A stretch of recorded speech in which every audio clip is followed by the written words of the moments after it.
Hello, ladies and lords, and welcome travelers. It's me, Miriam Yvette. Today I am going to be doing the first sketches of my map for my Arthurian-inspired novel, standalone novel.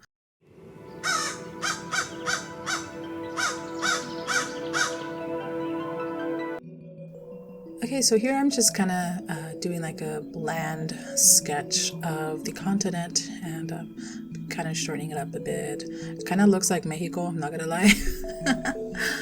So this is kind of like a cool concept that I'm trying out because basically I'm not doing the entire continent. I'm just like kind of zoomed in and showing like part of it. And it's just going to be like the corners are going to be like bodies of water, of course. So here I'm kind of starting. So first going to start with these set of mountains. This is particularly the most focal point I have because it is going to be the main goal, the destination throughout the book. And if you guys don't know what that is, it's going to be King Tungsten's Kingdom. And those of you who are my Ko-Fi and saw my book title, you know the name of that kingdom, I think. I don't know. I don't know. So of course here I'm drawing like little forests, kind of slowly starting to work on making like forests and rivers. Mind you, all of these are separated by layers. So I drew this river and I don't know, it kind of looks a little suspiciously weird, reminds me of a certain body part, so I'm probably going to change that later. So let's continue. So after doing this, I'm also going to work on one main road, and I did this in red so it kind of pops out more. And this particular road is kind of going to shape the entire story.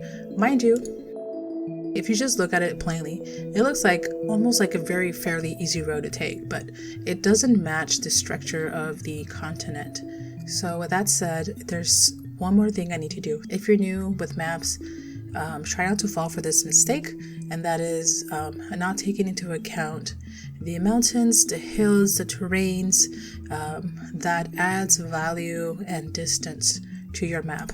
So with that said, here I start fixing that. I kind of just start adding like these turns and corners that nature cuts through the maps. Once you see it, you're going to start noticing that, wow, there is some distance now. Like this looks like a very far region from one point to the other. See, I did it. I did fix that weird looking, gentle looking river a bit. It still looks weird, but I might change it. It kind of looks like an octopus or spider. A spider. So yeah, so I'm kind of slowly adding little nits and bits. Mind you, the sizes of the forest and the mountains, I might change that. Again, I have these mountains and forests in their own separate layers. So if I'm unhappy with like how crowded they might look or whatnot, I can easily fix that. So if you're map making, try to create layers. Again, this is a work in progress, so this is just part one. You won't be able to see the complete version until later down the road. And there I go again. I was unhappy with that and then completely changed the shape of the river. And again, this adds distance and volume to the map, kind of makes it look more like a river and less like a human being. Can I say that on YouTube? Anyways, I'm creating a monster here, and I think he looks pretty awesome. But with that said, I hope you guys like this. This is going to be my fantasy map part 1, and we'll definitely build more on this. And trust me when I say this, all of my maps that I start from the very beginning and how I finish them towards the end are like night and day.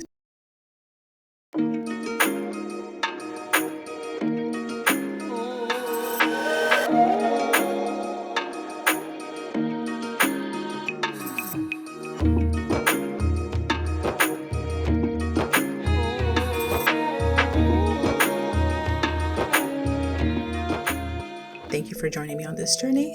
Until then, safe travels.